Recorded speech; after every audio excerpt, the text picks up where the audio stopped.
Pavasarį kyla ne tik oro temperatūra, bet ir studijų paieškų įkarštis. Ne vienerius metus Lietuvoje neslūgsta susidomėjimas medicinos studijomis, o jas pasirinkti ne taip paprasta, kaip gali pasirodyti.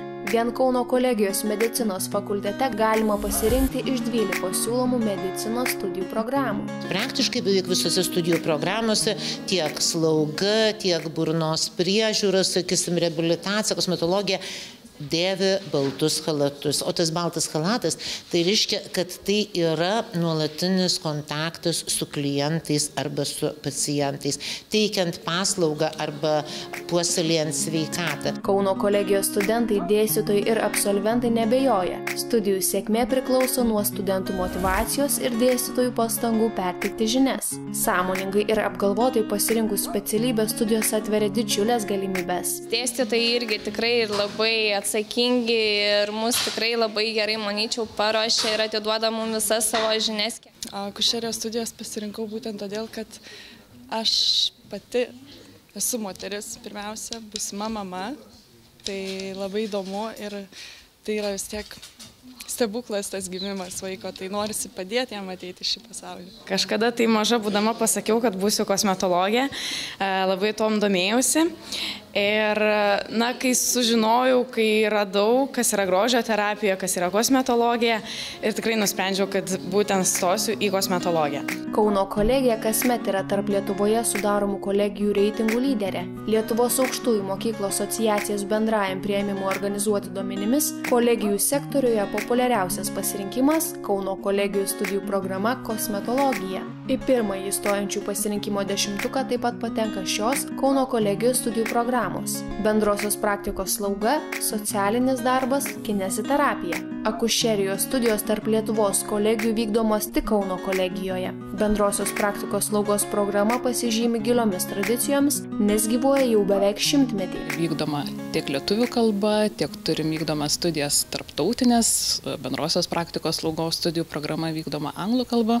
Ir akušerijos studijų programa taip yra paklausi, kadangi tiek slaugytojai, tiek akušeriai yra labai paklausūs darbo rinkoje.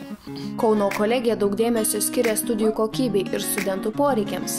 Suteikia būtinas teorinės žinias, praktinius įgūdžius ir galimybės įsitvirtinti darbo rinkoje. Reikia turėti praktikinių nemažai sugebėjimų ir jie įgyjami praktikoje ir yra grynos tos vadinamos angliškai clinical training, o lietuviškai profesinės veiklos praktikos, kada jau studentai gydymo įstaigose atlieka tas praktikas, o net ir šitose aplinkose, auditorijose, kai jie mokosi, irgi yra daug praktikos darbų, kur nėra tos įprastinės paskaitos, įprastinės lekcijos. Praktikos tikrai pakankamai užtenka, manau, ir ypač praktinių dalykų turim antram pusmetyje pirmo kurso ir tai tikrai labai įdomu. Įvairių labai dalykų turim ir patologinių, ir slaugos, ir mikrobiologijos, mikroskopai stebim, žiūrim, tikrai labai daug visko. Šiandieną į kosmetologiją ateina aparatinės technologijos, ateina labai aktyvios medžiagos sudėtinės būtent kosmetikos priemonėse. Todėl be praktinių žinių be abejo studentam reikia tam, kad jie kokybiškai dirbtų, kad jie saugiai teiktų paslaugas, jiem reikia ir pakankamai daug teorinių žinių. Biomedicinos srities specialybė reikalauja pasišventimo. Studijos nelengvos, o jau dirbantys šį darbą teigia, kad daugeliu abiturientų reikia pirmiausia susipažinti su medicina iš arčiau ir tik po to apsispręsti, ar tikrai tam tikros medicinos šakos profesija yra jų pašaukimas. Vieningo recepto nebus, čia reikia rinktis informaciją prieš studijas, kol darėsi mokyklos suolę, klausinėtis, vykti į orientacinės praktikas, vykti į atvirų durų dienas ir bandyti bendrauti su draugais, su pažįstamais, kurie žino apie tą profesiją ir realios aplinkose gali papasakoti. Moksleivis, ypač 12-okas, kuris ruošiasi studijuoti, turi suvokti, kad medicina tai yra dalykas, kuris reikalaus daug laiko, daug pastangų ir ypač daug ištvermės. Todėl manau, kad prieš tai įstodamas į mediciną jis turi susivokti, ar jis tai sugebės, ar jis to norės.